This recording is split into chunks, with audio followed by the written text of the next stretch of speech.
बहुत सी ख़वातीन हैं जो डाइटिंग भी कर रही हैं, जो एक्सरसाइज भी कर रही हैं, उसके बावजूद उनका वज़न कम नहीं हो रहा और साल हर साल से कर रही हैं। जो मोटापा है, ओबेसिटी है, ये एक स्यापा है का जो मेटाबॉलिज्म हो वो डिस्टर्ब हो जाता है। एक है मुलट्ठी, सौंफ और इसके अंदर छोटी इलायची।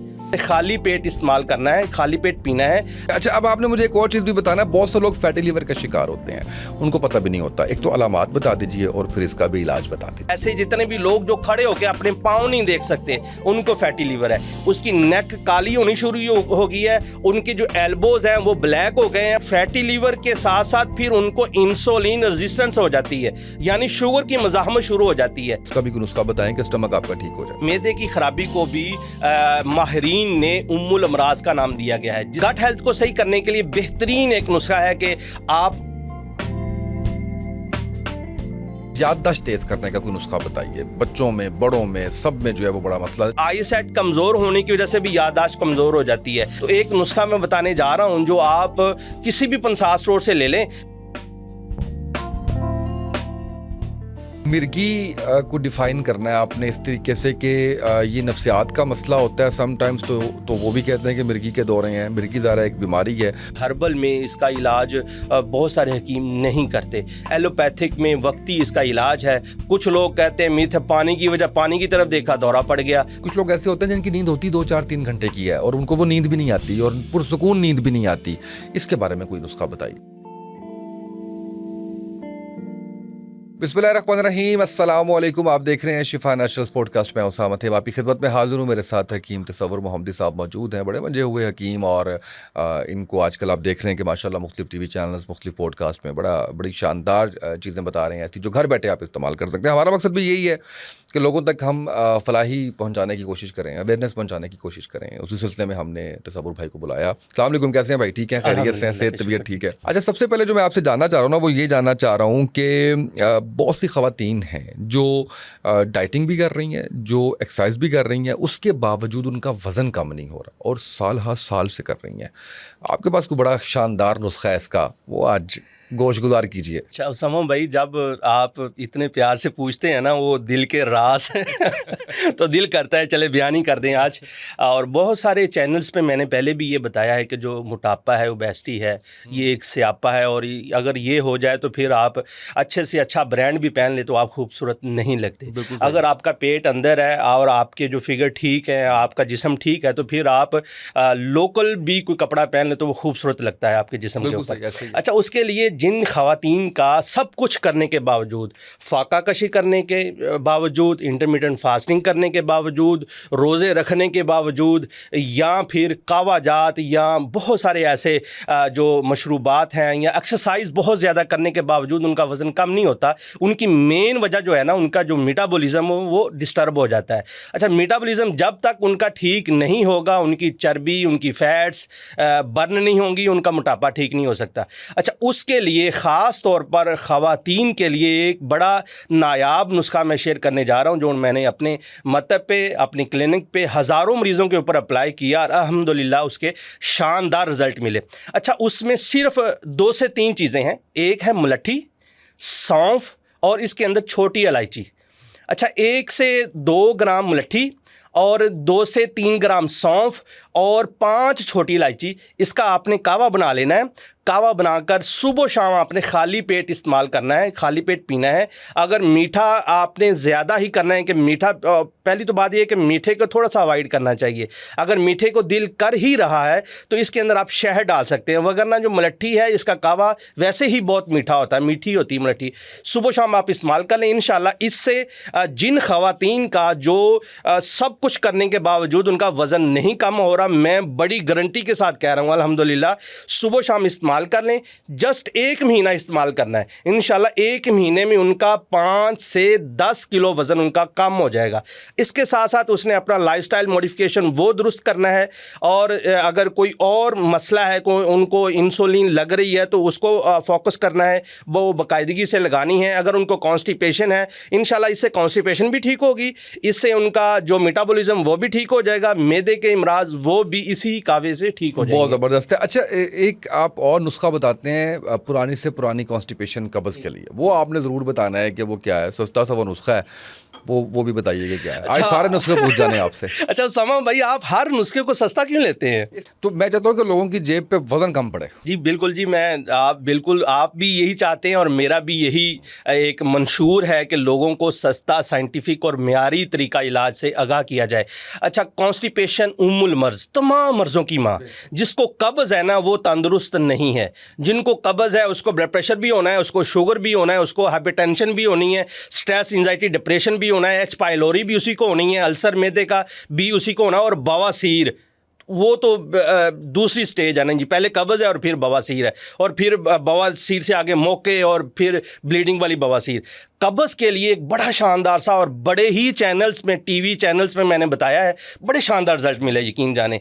पहली ही खुराक से आपका पेट साफ़ हो जाता है। ठीक है। पेट सफाई इसे आप कह सकते हैं कि एक डोज आप रात को लें आधा चम्मच नीम गर्म पानी के साथ, और सुबह उठेंगे आपका पेट वाश हो जाएगा, साफ़ हो जाएगा। उसके लिए आपने लेनी है सना मक्की।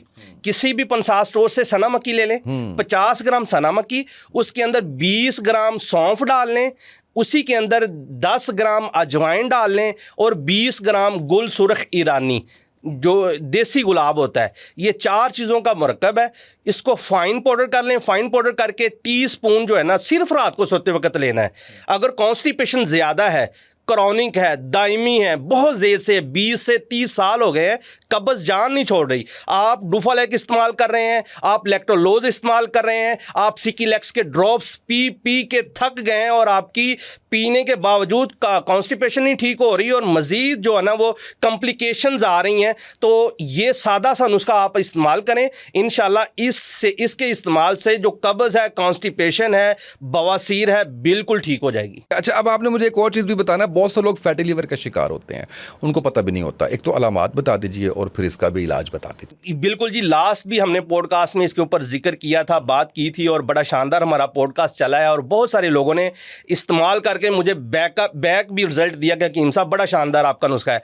फैटी लीवर की जो मेन अलामत हैं, ऐसे जितने भी लोग जिनका डमी बाहर है, जिनका पेट बड़ा हुआ है, ऐसे जितने भी लोग जो खड़े होकर अपने पाँव नहीं देख सकते, उनको फैटी लीवर है। ऐसे जितने भी लोग जिनकी वेस्ट आउट ऑफ कंट्रोल है, उनको फैटी लीवर है। साहब ने फौरन देखा है कि वो खड़े होके देखा जी, जितने भी सुनने वाले हैं ना वो फौरन अपनी तरफ लाजमी देखेंगे, क्योंकि ये एक ओपन साइन है। हर बंदा बगैर जो है ना LFT टेस्ट के या अल्ट्रासाउंड के जज कर सकता है कि उसको फैटी लीवर है। ऐसे जितने भी लोग जिनका डमी बाहर है, वेस्ट बढ़ी हुई है, उसकी नेक काली होनी शुरू हो गई है, उनके जो एल्बोज हैं वो ब्लैक हो गए हैं, और उनके हाथ जो है ना उसकी जो ये गिरा है वो ब्लैक होना शुरू हो गई है।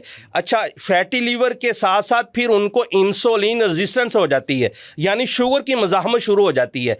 तो ऐसे मरीज़ों को फ़ौरन अपना चेकअप करवाना चाहिए, अपने करीब किसी भी मुस्तनद मालिक से लाजमी रब्ता करना चाहिए। तो इंशाल्लाह उनका जो फैटी लीवर है चंद ही दिनों में ठीक हो जाएगा। बिल्कुल सही है। अच्छा, अब आपने मुझे ये बताना है कि घुटनों और जोड़ों के दर्द की हर बंदा शिकायत कर रहा है, बुजुर्ग भी कर रहे हैं, पहले सिर्फ बुजुर्गों, अब जवान भी कर रहे हैं। इसका भी कोई नुस्खा बता अच्छा, दीजिए। जो घुटनों का मर्ज़ है या जोड़ों के अमराज हैं, आर्थराइटिस है, इसकी 100 से ज़्यादा इकसाम है। सबसे पहले डायग्नोज बहुत ज़रूरी है कि उनको हाइपर यूरिसेमिया, यूरिक एसिड की ज़्यादती तो नहीं है, उनको ऑस्टियोआर्थराइटिस है, ऑस्टियोपोरोसिस है, या उनको रूमाटाइड आर्थराइटिस है, जिसे आम तौर पे गंठिया बोला जाता है, जो एक ऑटो इम्यून डिजीज़ है, जो हमारा जिस्म, मरीज़ का जिस्म खुद पैदा कर रहा होता है। सबसे पहले डायग्नोज बहुत ज़रूरी है। हाँ, अगर किसी को ये डायग्नोज हो गया कि उनको यूरिक एसिड की वजह से जिस्म में दर्द है, जोड़ों में दर्द है, जो क्रिस्टल है वो जोड़ों में आके जमा हो गए हैं, जिसकी वजह से चलने फिरने से, उठने बैठने से उनको दर्द होता है, और यूरिक एसिड की ज़्यादती की सबसे बड़ी जो निशानी है ना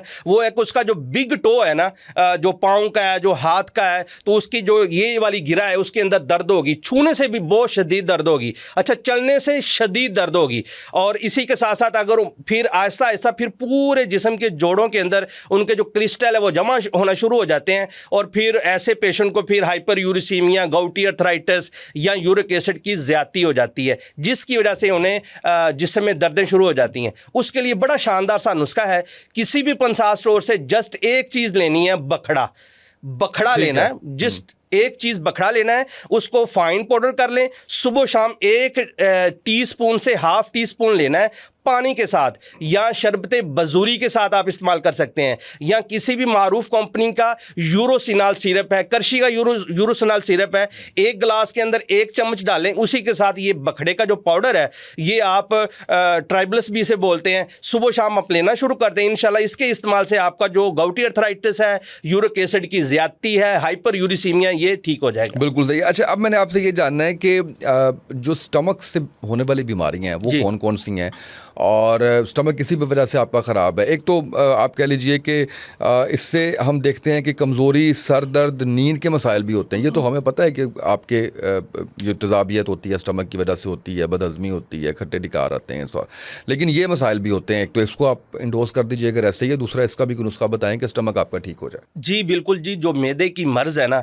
मैदे की ख़राबी को भी माहिरीन ने उम्मुल अमराज का नाम दिया गया है। जिसका मैदा ख़राब है ना, वो तमाम बीमारियां उसके इर्द गिर्द जमा है, और किसी भी वक्त उसको ब्लड प्रेशर, शुगर, गैस, कब्ज़, एसिडिटी, एसिड रिफ्लैक्स या कॉन्स्टिपेशन या उनको हीमोराइड, ये जो बवासीर है ये हो सकती है। अगर किसी का मैदा ख़राब है तो उसके लिए उसको अल्सर है तो अल्सर का इलाज और है, अगर मैदे में जस्ट तज़ाबियत है उसका इलाज और है, अगर एसिड रिफ्लैक्स है, मुंह में खट्टा मीठा पानी आता है तो उसका इलाज और है।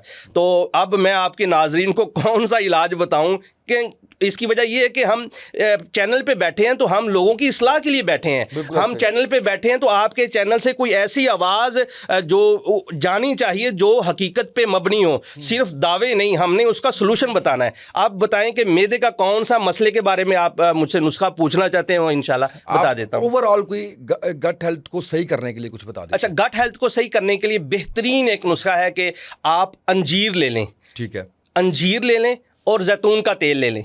जैतून का तेल आपने एक्स्ट्रा वर्जन लेना है, ऑलिव ऑयल एक्स्ट्रा वर्जन लेना है, आम नहीं लेना। एक प्याली में आप जैतून का तेल डाल लें, रात को 2 से 3 अंजीर उसके अंदर डिप कर दें, भिगो दें। सुबह खाली पेट उठे, नमाज फजर पढ़ने के बाद आपने जस्ट एक जो 2 से 3 अंजीर निकालनी है, वो चबा के खा लेनी है। उसके ऊपर से आप नीम गर्म पानी भी पी सकते हैं, और अगर आपको खालिस दूध मुहैया है तो आप खालिस दूध भी पी सकते हैं। ये 1 हफ्ते के इस्तेमाल से इंशाल्लाह आपकी जो गट हेल्थ है, आपकी जो मैदा है, मैदे की तज़ाबियत है, गैस, कब्ज़ है, उसकी वजह से आपके सर में दर्द होता है, इसकी वजह से आपको एच पाइलोरी हो गई है, इसकी वजह से आपको IBS हो गया, इरिटेबल बाउल सिंड्रोम हो गया है, इसकी वजह से आपको सीबो हो गया है, ठीक है, तो इंशाल्लाह ये सारे अमराज ठीक हो जाएंगे।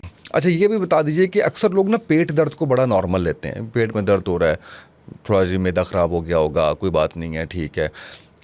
आप समझते हैं कि पेट दर्द को नॉर्मल नहीं लेना चाहिए, इसकी वजह से कुछ बड़ी बीमारियां, आंतों के मसाइल कुछ और भी पैदा हो सकते हैं?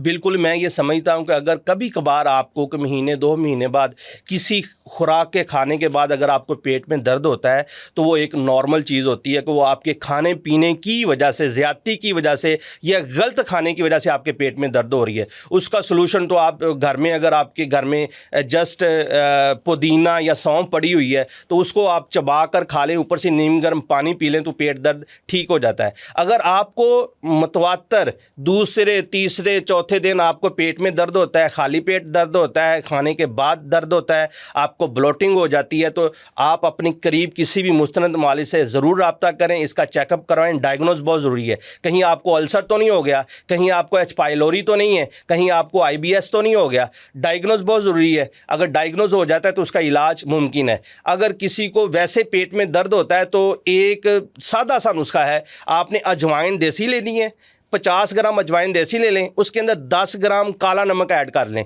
2 चीज़ें हैं बस, तीसरी चीज़ कोई नहीं है। तीसरी चीज़ आपने चम्मच लेनी और खा लेना है, अजवाइन देसी और उसमें काला नमक ऐड कर लें हस्बे ज़रूरत। इससे ब्लड प्रेशर नहीं शूट करेगा, ब्लड प्रेशर वाले मरीज़ भी इस्तेमाल कर सकते हैं। आपने चाय वाला जो चम्मच है ना, उसका आपको तीसरा हिस्सा तकरीबन 1 ग्राम तक आप सुबह शाम लेना शुरू कर दें। इंशाल्लाह आपका मुश्किल तौर पर जो पेट दर्द है, ब्लोटिंग है, गैस है, वो ठीक हो जाएगी। बिल्कुल सही है। हाथ पाँव सुन्न होने के लिए जो कावा बताया था आपने, कहाँ बताया था वो भी बताएं हमें, और साथ ये भी बताएं कि वजूहात क्या है। जी देखिए, हाथ पाँव जो सुन्न होना है, नमनेस होना है, इसकी बहुत सारी वजूहात हैं। सबसे ज़्यादा जो मैंने देखा है जिनके हाथ पाँव सुन्न होते हैं, ऐसे वो मरीज़ जो डायबिटिक है, डायबिटिक न्यूरोपैथी है, जिसमें उनकी वेन्स जो है ना वो श्लिंग हो जाती हैं, सिकुड़ जाती हैं, ब्लड सर्कुलेशन प्रॉपर नहीं होती, उनमें नमनेस होती है।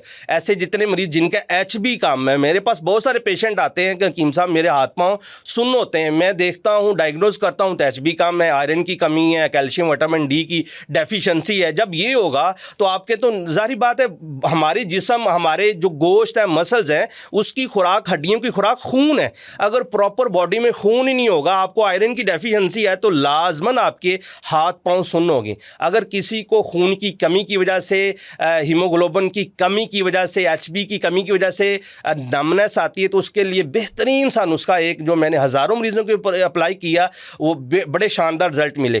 किसी भी मारूफ कंपनी का आप शरबत फुलाद ले लें, शरबत फुलाद ले लें, 2 चम्मच सुबह शाम आप खाने के बाद लेना शुरू कर दें। इसी के साथ साथ आप ज्वार शामला और खब्सुल हदीद, 2 मजूने आती हैं, ज्वार शामला और खब्सुल हदीद, इन दोनों को मिक्स कर लें, 1 चम्मच सुबह और 1 चम्मच शाम लेना शुरू कर दें। इंशाल्लाह 1 महीने के बाद आप अपना HB चेक करवाएंगे तो इंशाल्लाह आपका जो HB है ना वो 12 से 14 तक चला जाएगा। इसी के साथ साथ आपने खुराक को जो है ना वो बहुत फोकस करना है। आपने गोश्त दबा के खाना है, अगर आपको यूरिक एसिड नहीं है तो गोश्त आप दबा के खाएं, आप पालक खाएं, आप सब्जियां खाएं, और इसी के साथ साथ सुबह खाली पेट उठ के ना आपने गर्म पानी लेना है, उसके अंदर आपने चंद कतरे लेमन के डालने हैं और थोड़ा सा हनी डाल के आपने खाली पेट पीना शुरू कर दें। इंशाल्लाह जिन मरीजों का HB कम है वो चंद ही दिनों में नॉर्मल हो जाएगा और नमनेस ठीक हो जाएगी। बिल्कुल सही है। अच्छा, याददाश्त तेज़ करने का कोई नुस्खा बताइए। बच्चों में, बड़ों में, सब में जो है वो बड़ा मसला है। चले बड़ी उम्र आपकी 70-80 साल की आप हो गए हैं, समझ आती है कि आपके तमाम ऑर्गन्स जो है वो अब डिक्लाइन की तरफ जा रहे हैं, लेकिन हम 40, 50, 30 साल की उम्र, 25 साल का बच्चा कह रहा होता है कि ये चीज़ें याद नहीं रहती। अच्छा सर, जो याद की कमी है ना कि अब उनको याद ही नहीं रहता, बच्चों को सबक याद नहीं रहता। बच्चे रट्टा लगाते हैं, रट्टा लगा के पेपर दे लेते हैं और उनको ये नहीं पता होता, घर में वालिदैन पूछते हैं कि बेटा आज कौन सा सवाल करके हैं, उनको ये नहीं पता होता कि मैंने कौन सा सवाल किया है। तो सबसे पहले उनका जो स्ट्रेस, एंजाइटी, डिप्रेशन है, जो सिलेबस का उसके ऊपर स्ट्रेस है, उनको जो ना घर में लड़ाई झगड़े हैं, उनका भी बच्चों के ऊपर असर पड़ता है, जिसकी वजह से उनकी याददाश्त कमज़ोर हो जाती है। अच्छा, आई सेट कमज़ोर होने की वजह से भी याददाश्त कमज़ोर हो जाती है। सर में शदीद दर्द रहता है, माइग्रेन होती है, उसकी वजह से भी याददाश्त कमज़ोर हो जाती है। तो एक नुस्खा मैं बताने जा रहा हूँ जो आप किसी भी पंसार स्टोर से ले लें, उससे आपकी जो अगर नज़र की कमी है वो भी ठीक हो जाएगी, सर में दर्द है वो भी ठीक हो जाएगा, याददाश्त की कमी है, आप भूलने की आदत है वो भी ठीक हो जाएगी। आपने लेना है सौंफ, बादाम की गिरियाँ, गुड़बंदी बादाम ले लें, सौंफ, मगज़ बादाम, कशनीज़ जिसे धनिया बोलते हैं, और छोटी इलायची उसमें थोड़ी सी ऐड कर लें। अगर ये सारी 50-50 ग्राम हो तो छोटी इलायची उसमें 10 ग्राम डाल लें और 100 ग्राम इसके अंदर कुज़ा मिश्री डाल लें। ये इसको फाइन पाउडर कर लें, सुबह शाम बच्चों को देना शुरू कर दें, बड़ों को देना शुरू कर दें। इंशाल्लाह इसके इस्तेमाल से जो याददाश्त है, उनका IQ लेवल है, उनको भूलने की आदत है, वो ठीक हो जाएगी। अच्छा, जिन मरीज़ों को शुगर है वो इसके अंदर कुज़ा मिश्री ना डालें, बस जो बाकी 3 चीज़ें हैं, 3 से 4 चीज़ें वो सिर्फ ऐड कर लें, सुबह शाम टीस्पून ले लें, इंशाल्लाह ठीक हो जाएगा। बिल्कुल सही है। कमर दर्द के लिए कुछ बताएं, और ये डिस्क जो है L4 L5 इसके लिए भी कुछ बताएं। अच्छा, ज़्यादातर है ना जो डिस्क बल्ज हो जाती है, अपनी जगह से हट जाती है, उसके नीचे जो L4 L5 है, उसके नीचे से जो शियाटिक नर्व गुजरती है वो भी कंप्रेस हो जाती है, जिसकी वजह से उसके राइट साइड पे, राइट लेग में या लेफ्ट लेग में दर्द जाती है और शदीद दर्द होती है, बैक पेन होती है। तो ऐसे मरीज़ों के लिए बड़ा शानदार सा नुस्खा है, वो नुस्खा किसी भी पंसार स्टोर से लेकर इस्तेमाल कर लें, इंशाल्लाह उसके इस्तेमाल से उनकी जो बैक पेन है वो ठीक हो जाएगी। आपने किसी भी पंसार स्टोर से आप अश्वगंध नगोरी ले लें, अश्वगंधा सिर्फ एक चीज़ लेनी है, अश्वगंधा ले लें, उसका फाइन पाउडर कर लें, 1/2 टीस्पून सुबह शाम लेना शुरू कर दें। इंशाल्लाह इसके इस्तेमाल से उनका जो शियाटिक पेन है, उनकी बैक पेन है, उनका L4 और L5 के अंदर कोई प्रॉब्लम है, उनकी डिस्क बल्ज हो चुकी है, इंशाल्लाह ठीक हो जाएगी। इसी के साथ साथ आप किसी भी अपने करीब मुस्तनद मुआलज से, हिजामा थेरेपिस्ट से अपना हिजामा लाजमी करवाएं, या फिर आप किसी भी जरा, आजकल बहुत जरा जो है ना, बहुत सारे एक्सपर्ट है जो क्वालिफाइड जरा है, उसको भी लाजमी आप चेकअप करवा सकते हैं, वो भी एडजस्टमेंट कर देते हैं। हमारे पास पेशेंट आते हैं तो हमारे पास सारी सहूलतें अवेलेबल है, जरा की सहूलत भी अवेलेबल है, हिजामा भी हम करते हैं। अगर पट्टी ऊपर लगानी पड़ती है L4 और L5 को जो है ना एडजस्ट करके, तो वो भी हम करते हैं, और साथ हम मेडिसिन देते हैं, मरीज़ ठीक हो जाता है। बिल्कुल सही है। अच्छा, ये भी मुझे बताएं कि समटाइम्स कुछ लोग ये कहते हैं, सवाल आता है हमें कमेंट्स के अंदर, कि हम जब सुबह उठते हैं तो कमज़ोरी होती है, सुस्ती होती है, थकन होती है, 12 बजे के बाद से कुछ मामलात बेहतर होना शुरू हो जाते हैं, इसकी क्या वजह? अच्छा सर, इसकी सबसे बड़ी वजह एक तो खून की कमी है, दूसरी लाइफस्टाइल मॉडिफिकेशन दुरुस्त नहीं है, तीसरा नींद का प्रॉपर ना होना, विटामिन बी जो 12 की डेफिशिएंसी है, विटामिन D3 की डेफिशिएंसी है, इसके साथ कैल्शियम और आयरन की डेफिशिएंसी है। सबसे पहले डायग्नोज ज़रूरी है कि जो ये फटीक है, या उनको थकावट होती है, या सुस्ती होती है, किस वजह से है। अगर खून की कमी की वजह से है तो उसको वही नुस्खा जो मैंने बताया है, शरबत फुलाद वाला, जो वो इस्तेमाल करना है। अगर उनको नींद प्रॉपर नहीं आती तो नींद लें, रात को सोते वक्त जल्दी सो जाएं, मोबाइल को साइड पे रखें, स्क्रीन पे नहीं आपने ज़्यादा देर बैठना, ताकि आपको जल्दी नींद आ जाए। अगर नींद का मसला है तो उसके लिए मैंने लास्ट पॉडकास्ट में भी बताया था कि आपने किसी भी पंसार स्टोर से बाल छड़ ले लेना है। बाल छड़ 2 से 3 ग्राम उसका कावा बनाकर आप इस्तेमाल करें सुबह शाम, रात को सोने से 1 घंटा पहले, तो इंशाल्लाह उसकी जो नींद है चंद ही दिनों में ठीक हो जाएगी, और पहले दिन ऐसे सोएगा जैसे उसने नींद वाली गोली खा के सोया है। इसी के साथ साथ किसी भी मारूफ कंपनी का हमदर्द का आता है अफ्तीमुनी सिरप ले लें, 2 से 3 ग्राम एक गिलास के अंदर पानी लें, एक गिलास, उसके अंदर 2 से 3 चम्मच डालें, रात को सोने से 1 घंटा पहले वो अफ्तीमुनी सिरप पी लें, इंशाल्लाह उससे उसकी नींद बेहतर हो जाएगी, और उनको जो सुबह उठने में जो फटीक होती है, थकावट होती है, वो ठीक हो जाएगी। बांझपन एक ऐसा मसला है जिसके ऊपर आप कह लीजिए कि पूरी फैमिली परेशानी का शिकार, सिर्फ मियाँ बीवी नहीं, पूरा ख़ानदान परेशानी का शिकार, और इसमें बहुत सी मिथ्स भी हैं, इसके अंदर चेकअप ना करवाना, इसके अंदर ये सारा कुछ ये चीज़ें भी हैं। वो खैर एक अलग साइड है जो कि आप कह लीजिए कि नफ्सियात का वो पॉइंट ऑफ व्यू से है। ख़वातीन में, मर्दों में बांझपन के लिए कोई नुस्खा बताइए।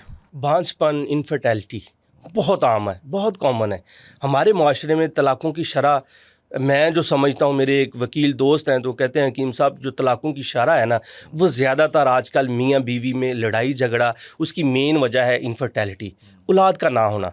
देखें, ये औलाद देना ना देना ये अल्लाह के इख्तियार में है। मियाँ बीवी को चाहिए सबसे पहले, जो कपल है उसको प्यार मोहब्बत से आपस में ज़िंदगी गुजारनी चाहिए, एक दूसरे के ऊपर ब्लेम नहीं देना चाहिए। मैं समझता हूँ एज ए मुआलज कि मियाँ और बीवी दोनों में मसला होता है, या मियाँ में होगा, या उसके हस्बैंड में होगा, या उसकी बीवी में होगा, दोनों में लाजमी एक में मसला होता है, या दोनों में भी मसला होता है। अपने करीब किसी भी मुस्तनद मुआलिज से मिलें, अपना चेकअप करवाएं, अपना जो टेस्ट करवाएं, ताकि डायग्नोज हो कि मर्द के सीमन की कमी की वजह से, जरासीम की कमी की वजह से इनफर्टिलिटी है, या औरत के जो जरासीम है, या औरत की जो पिकाज है, PCOS है, उसकी वजह से उनको मंथली साइकिल डिस्टर्ब हो जाता है, उसकी वजह से बांझपन है। डायग्नोज ज़रूरी है, इसका इलाज 100% मुमकिन है, और बस ये कहना है कि एक दूसरे के ऊपर ब्लेम ना दें, आपस में प्यार मोहब्बत से रहें और अपना चेकअप करवाएं। अगर मर्द को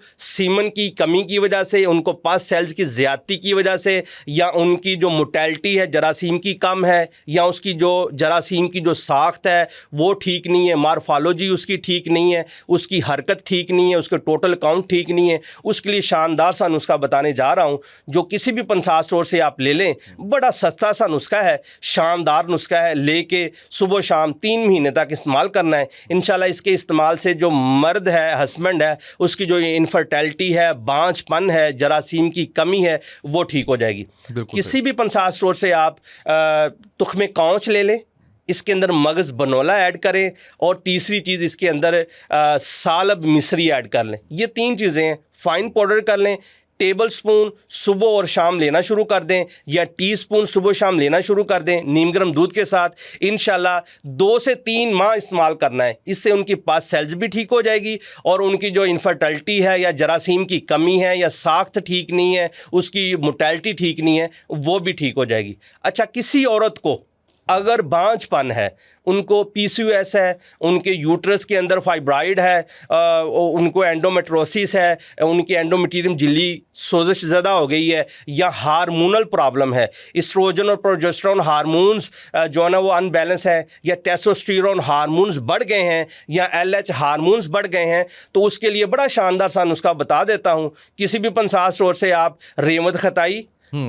मलट्ठी और सुहागा, ये 3 चीज़ें हैं, बराबर वज़न लेके इसको फाइन पाउडर कर लें, टीस्पून सुबह शाम लेना शुरू कर दें। इसके इस्तेमाल से उनकी पिकॉज जो है पीसीओएस वो भी ठीक हो जाएगी, सोजिश है वो भी ठीक हो जाएगी, मीटिंग के दौरान, हम बिस्तरी के दौरान उनको दर्द होती है वो दर्द भी नहीं होगी, मंथली साइकिल जो है वो इंशाल्लाह रेगुलर हो जाएगा, और 100% इम्कान है कि बच्चा अल्लाह ताला औलाद नरीना से नवाजेगा। अच्छा, बांझपन कब हम तसव्वुर करेंगे कि बांझपन है या नहीं है? अगर कपल 1 साल तक, 35 साल से उम्र कम है, अगर 1 साल तक वो हम बिस्तरी करते हैं, मिलाप करते हैं, इसके बावजूद हमल नहीं ठहर रहा, तो बांझपन तसव्वुर किया जाएगा। अगर 35 साल से उम्र ज़्यादा है औरत की, 35 साल से उम्र ज़्यादा है और उसकी शादी हो गई है, 6 माह तक मुसलसल आप हम बिस्तरी करने के बावजूद अगर हमल नहीं ठहर रहा, तो फिर इनफर्टिलिटी, बांझपन तसव्वुर किया जाएगा। बिल्कुल सही है। मिर्गी को डिफ़ाइन करना है आपने इस तरीके से कि ये नफ्सियात का मसला होता है समटाइम्स, तो वो भी कहते हैं कि मिर्गी के दौरे हैं, मिर्गी ज़रा एक बीमारी है, उसकी अलामात आपने इस तरह से डिफ्रेंशिएट करके हमारे नाज़रीन को बताना है कि इसमें फ़र्क किया जा सके कि ये नफ्सियाती मसला है या वाकई मिर्गी, और फिर इलाज बताना है। अच्छा, जो मिर्गी है, एपिलेप्सी है, यकीन जाने मुझे तब अंदाज़ा हुआ जब मैंने पॉडकास्ट इसके ऊपर किया, क्योंकि हर्बल में इसका इलाज बहुत सारे हकीम नहीं करते, एलोपैथिक में वक्ती इसका इलाज है। लोग मरते दम तक जो है ना एपीवाल या टैगराल इस्तेमाल करते हैं, या ज़ेन को सुकून देने के लिए जो है ना नफ्सियाती जो है वो नींद वाली गोलियां डॉक्टर रिकमेंड कर देते हैं। जब तक मरीज़ खाता है, मरीज़ ठीक रहता है, जैसे ही छोड़ता है फ़ौरन दौरा पड़ जाता है। कुछ लोग कहते हैं मिथ है, पानी की वजह, पानी की तरफ देखा दौरा पड़ गया, आग की तरफ देखा दौरा पड़ गया।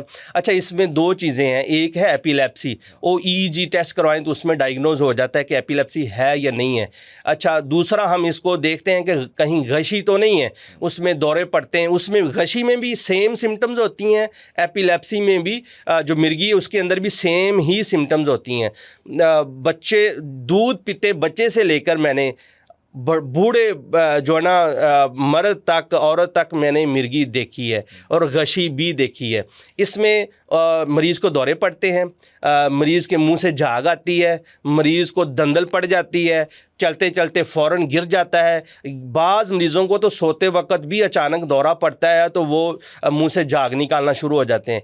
कई मरीज़ों को दौरे की हालत में चीज़ें, आवाज़ें सुनाई देती हैं, और कई मरीज़ों को दौरे की हालत में कुछ पता नहीं होता और उसको पूछते हैं कि क्या हुआ था, वो कहता है मुझे तो पता ही नहीं है।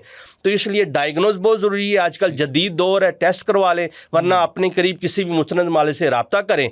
और जब अगर मिर्गी डायग्नोज हो गई है तो इसके लिए एक बड़ा शानदार सा नुस्खा है, मैंने जो हज़ारों मरीज़ों के ऊपर अप्लाई किया, हज़ारों, लाखों, करोड़ों लोगों को मैंने बताया, पॉडकास्ट के ज़रिए, सोशल मीडिया के ज़रिए बड़े बेहतरीन नताइज मिले हैं उससे। क्योंकि ये एक असाबी बीमारी है, ये एक जहनी बीमारी है जिसमें ब्रेन के जो बरकी सिग्नल हैं वो डिस्टर्ब हो जाते हैं, और चंद सेकंड के लिए अगर 5 मिनट से ज़्यादा दौरा पड़ता है किसी भी मरीज़ को तो फ़ौरन एमरजेंसी की तरफ रुजू करना चाहिए। ये नहीं कि हर दफ़ा आप देखें कि दौरा पड़ा है तो वो ठीक, 1 से 2-3 मिनट के अंदर मरीज़ ठीक हो जाता है। अगर ठीक नहीं हो रहा तो फ़ौरन एमरजेंसी जाना चाहिए, और पंसार स्टोर से आप ये नुस्खा लेकर इस्तेमाल कर लें, इंशाल्लाह जो मिर्गी है, एपिलेप्सी है, ये ठीक हो जाएगी। अच्छा, इसके लिए मैं बड़ा शानदार सा नुस्खा बताता हूँ जो आप किसी भी पंसार स्टोर से लेकर इस्तेमाल कर लें। मैं तो खुद बना के देता हूँ, चूँकि ऑडियंस हैं, लोग बाहर के मालिक में रहते हैं, हकीम साहब हमें बता ही दें, क्योंकि उनको यानी वो फ़ीस देने में इतना कतराते हैं कि हर चीज़ हमें मुफ्त में मिल जाए।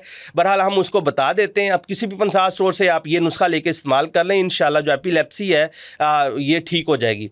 आपने ऊद स्लीब लेनी है, ऊद स्लीब ले लें। नंबर 2 जदवार खताई। नंबर 3 है खमीरा गौज़बान जदवार ऊद स्लीप वाला। अगर साथ घबराहट होती है किसी पेशेंट को तो आप खमीरा मरवा रीद भी इस्तेमाल कर सकते हैं। जदवार खताई और जदवार ऊद स्लीप को आप फ़ाइन पाउडर कर लें। फ़ाइन पाउडर करके इन दोनों को मिक्स कर लें और 250 मिलीग्राम का कैप्सूल, 250 मिलीग्राम का कैप्सूल सुबह शाम आप खाली पेट या खाने के बाद लेना शुरू कर दें। और इसी के साथ साथ जो खमीरा गाउसबान है, जदवार ऊद स्लीव वाला, वो भी सुबह शाम 1 टेबल स्पून खाली पेट लेना है। 3 से 4 माह इस्तेमाल करना है, इंशाल्लाह जो एपिलेप्सी है मिर्गी वो ठीक हो जाएगी। बिल्कुल सही है, बहुत ज़बरदस्त। प्रोस्टेट ग्लैंड जो है वो बढ़ जाता है। अच्छा, मैंने तो ये भी सुना है कि 40 के बाद कोई एक एलोपैथिक की टैबलेट मिलती है, वो खानी चाहिए 40 की एज के बाद, नहीं तो 50 के बाद तो ज़रूर खानी चाहिए, ये इतना मसला होता है। अच्छा, ये ऐसी चीज़ें जो कभी पहले सुनी भी नहीं थी, इसके बारे में कोई नुस्खा बता दीजिए। अच्छा, जो अलाहाबाद प्रोस्टेट, हाँ, जो प्रोस्टेट है ना, ये बहुत कॉमन है। वैसे तो हमने जो ज़्यादातर देखा है ना, वो 50 के बाद ही प्रोस्टेट का जो आजकल तो बहुत ज़्यादा आम है, इसका प्रोस्टेट का कैंसर बहुत आम हो चुका है, बहुत कॉमन हो चुका है। हमने तो अब जवान बंदों में भी प्रोस्टेट की सोजिश देखी है, यूटीआई का इन्फेक्शन देखा है, उनको यूरिन खुल के नहीं आता, बार बार आता है, उसकी यूटीआई में पेन दर्द होती है, जब डायग्नोज करते हैं तो प्रोस्टेट की सोजिश होती है। हाँ, अगर किसी जवान को, बूढ़े को प्रोस्टेट का मसला है तो उसका ब्लड टेस्ट हम करवाते हैं। पीएसए एक टेस्ट होता है, उसे डायग्नोज हो जाता है कि प्रोस्टेट में सोजिश है या नहीं है। अगर मामला उस वहाँ डायग्नोज नहीं हुआ तो फिर हम उसको एमआरआई की तरफ भी ले जाते हैं, हम उनका अल्ट्रासाउंड भी करवाते हैं ताकि डायग्नोज हो जाए। अच्छा, किसी पेशेंट को अगर कैंसर है तो वो एमआरआई के अंदर डायग्नोज हो जाता है कि इसको, पेशेंट को कैंसर तो नहीं है। अच्छा, तंदुरुस्त आदमी का जो प्रोस्टेट है ना, वो 20 से 30 ग्राम उसका जो साइज़ होता है, 20 से 30 ग्राम। अगर इससे ज़्यादा है तो उसको सोजिश भी हो सकती है, उसको जो कैंसर भी हो सकता है। डायग्नोज ज़रूरी है। डायग्नोज हो गया तो मैं एक नुस्खा बता देता हूँ। कोई भी बंदा जिसको प्रोस्टेट का मसला है, उसको रात सोते वक्त, बुज़ुर्गों को अक्सर मसला होता है प्रोस्टेट का, रात को 8 से 10 दफ़ा वो पेशाब, वाशरूम जाते हैं, नींद डिस्टर्ब होती है, पेशाब खुल के नहीं आता, थोड़ा आता है, बार बार आता है, मसाने के अंदर जो है ना वो यूरिन रुका रहता है। पेशाब करके खड़ा होता है बुज़ुर्ग या नौजवान तो ऐसे लगता है जैसे अभी पेशाब आ जाएगा, लेकिन बैठते हैं तो चंद कतरे आते हैं। ऐसे मरीज़ों के लिए एक बड़ा शानदार सा नुस्खा है। मैंने बहुत सारे मरीज़ों के ऊपर अप्लाई किया, मैंने फ़ी सबीलिल्लाह बताया, अल्हम्दुलिल्लाह शानदार रिज़ल्ट मिले। किसी भी पंसास रोड से आप बखड़ा ले लें, गोखरू भी कहते हैं इसे, ट्राइबुलस, बखड़ा ले लें। इसी के अंदर आप सौंफ का इस्तेमाल कर लें और तुख्मे कासनी, 3 चीज़ें हैं। बराबर वज़न ले लें, आप 50-50 ग्राम ले लें, आपके 2 से 3 हफ्ते आराम से गुजर जाएंगे। फ़ाइन पाउडर कर लें, सुबह शाम टीस्पून से हाफ़ टीस्पून शरबत बुज़ूरी के साथ या पानी के साथ लेना शुरू कर दें। इंशाल्लाह आपका जो प्रोस्टेट बढ़ा हुआ है, प्रोस्टेट की सोजिश है, पेशाब के अंदर जलन होती है, यूटीआई का इन्फेक्शन है, आपको इंशाल्लाह चंद ही दिनों में ठीक हो जाएगा। बिल्कुल सही है। ब्लड प्रेशर के लिए कुछ बताइए। हाई ब्लड प्रेशर जो है वो इस वक्त बहुत से लोग इसका शिकार हैं। वो मैं ये समझता हूँ कि हाई ब्लड प्रेशर के पीछे बहुत सी ऑर्गन डिस्टर्बेंस होती है, क्योंकि ऑर्गन तो है नहीं ब्लड प्रेशर के, उसका जो है वो उसमें होना तो कोई ना कोई अलामत है किसी चीज़ की। लेकिन जब इसको डिग डाउन किया तो पता ये चला कि आपकी असेंशियल हाइपरटेंशन की वजह से भी हो जाता है। आपके तमाम ऑर्गन्स ठीक हैं, तमाम आपका सब कुछ ठीक है, फिर एक एलोपैथी की गोली मिल जाती है आपको, वो आपको या तो सुबह शाम या फिर एक टाइम जो है वो खाना पड़ता है। हिकमत तो मैंने देखा है कि बहुत से नुस्खे ऐसे हैं जिसमें लोगों ने बताया इस्तेमाल करके, तो मैं चाहता हूँ कि इस हवाले से भी कोई नुस्खा बताइए। अच्छा उसामा भाई, जो ब्लड प्रेशर है ना, ये कोई बीमारी नहीं है, ये साइन है, ये साइलेंट किलर है, खामोश कातिल है। ये मरीज़ को उस वक्त पता चलता है जब उसका बीपी शूट करता है तो एमरजेंसी में जाके उसको होश आती है। तो इसलिए जो तंदुरुस्त है उसको भी गाहे बगाहे अपना ब्लड प्रेशर मोनीटर करना चाहिए। अगर किसी को ब्लड प्रेशर हो गया है तो उसके लिए बड़ा शानदार सा नुस्खा बता देता हूँ। ब्लड प्रेशर हमारी हर्बल के अंदर तो ब्लड प्रेशर को 2 से 3 जो है ना वो तरीके से देखा जाता है कि इनको जो ब्लड प्रेशर है वो शरीयानों में शिलिंग होने की वजह से ब्लड प्रेशर हुआ है, इनको ब्लड प्रेशर कोलेस्ट्रॉल बढ़ने की वजह से हुआ है, इनको ब्लड प्रेशर जो ट्राइग्लिसराइड बढ़ने की वजह से हुआ है, इनको ब्लड प्रेशर हाइपरटेंशन या नींद की कमी की वजह से हुआ है, इनको blood pressure stress, anxiety, depression की वजह से हुआ है। जिसकी वजह से हुआ है हम वजह का इलाज करते हैं, मरीज़ ठीक हो जाता है। बिल्कुल सही है। हर्बल के अंदर सर जी ये जो ब्लड प्रेशर है, शुगर है, ट्राइग्लिसराइड का बढ़ जाना, एचडीएल का कम हो जाना, गुर्दों के अमराज है, फैटी लीवर है, ये सारी रिवर्सेबल डिजीज़ हैं। अगर मरीज़ हर्बल इलाज को तरजीह दे, मरीज़ हकीम के बताए हुए नुस्खे के ऊपर अमल करे तो इंशाअल्लाह 2 से 3 माह के इस्तेमाल से मरीज़ ब्लड प्रेशर से मुकम्मल तौर पे ठीक हो जाएगा और आम इंसानों की तरह जो है ना वो ज़िंदगी गुजारेगा। अगर एलोपैथिक में इसका सर वक्ती इलाज है, लेकिन मरते दम तक आप उसकी मेडिसिन खाते हैं।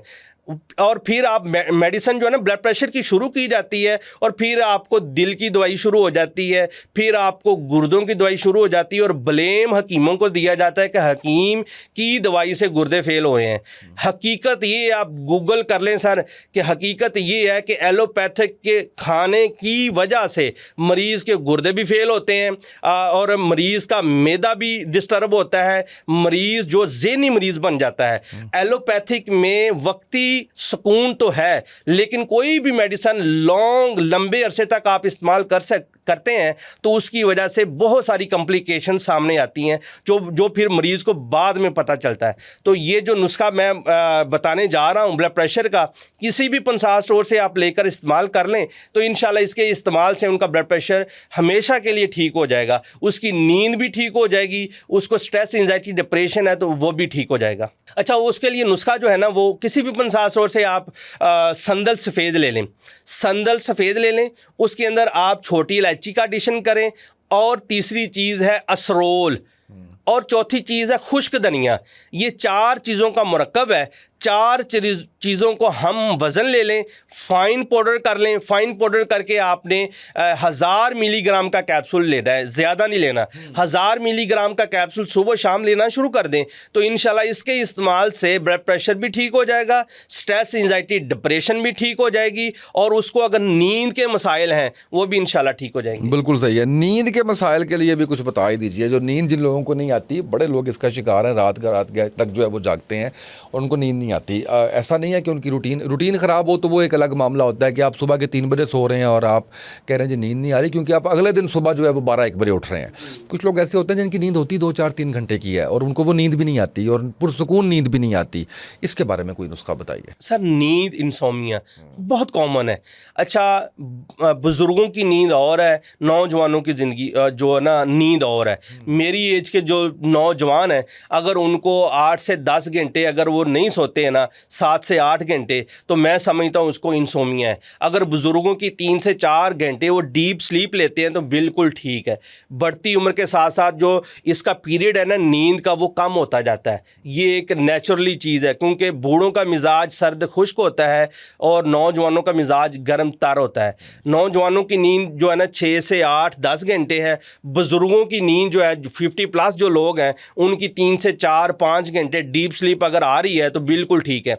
अगर उनको नींद कम आती है, वो समझते हैं नींद कम आई है, उसकी वजह से उनको स्ट्रेस एंजाइटी डिप्रेशन हो गया है, वो उसकी वजह से चिड़चिड़ापन आ गया है, बच्चे घर में अच्छे नहीं लगते, शोर शराबा अच्छा नहीं लगता, तो ऐसे मरीज़ जो है किसी भी पंसार स्टोर से बाल छड़ ले लें। बाल छड़ ये एक नींद आवर जो है ना हर्ब्स है। ये कुदरती तौर पे इसके अंदर कुदरत ने इसके अंदर ऐसी चीज़ें डाली हैं जिसकी वजह से आप पुरस्कून हो जाते हैं और आपको पुरस्कून और डीप स्लीप आ जाती है। 2 से 3 ग्राम का कावा बनाकर रात को सोने से 1 घंटा पहले आप ले लें। मैं तो मरीज़ को कहता हूँ कि आपने कावा तैयार करना है, उसके ऊपर आप ढक्कन दे के मरीज़ को दें और उसका ढक्कन उतारें और उसका अरोमा लें, उसकी खुशबू भी लें और चाय की तरह आप मज़े के साथ उसको पिएँ। बड़ा अच्छा टेस्ट होता है। रात को सोने से 1 घंटा पहले बाल छड़ का कावा इस्तेमाल कर लें। इसी के साथ साथ अफ्तीमुन सिरप है, 2 से 3 चम्मच एक गिलास के अंदर डाल के वो रात को सोने से 1.5 घंटा पहले पी ले। इंशाल्लाह जो नींद के मसाइल हैं, लोग गोलियां खा खा के थक गए हैं, वो उससे नींद वाली गोलियों से छुटकारा मिल जाएगा और पुरस्कून डीप स्लीप आएगी। बिल्कुल सही है। बहुत शुक्रिया तसव्वुर भाई, आप तशरीफ़ लाए और मेरा ख्याल है कि बड़ा भरपूर किस्म का आज कंटेंट हमने जो है वो अपने नाज़रीन की खिदमत में पेश किया है, जिससे बहुत ज़्यादा इंशाल्लाह ये फ़ायदा उठाएंगे। शिफा नेशनल पॉडकास्ट के इस प्लेटफॉर्म से आज के पॉडकास्ट से इतना ही। इजाज़त दीजिए। अल्लाह हाफ़िज़।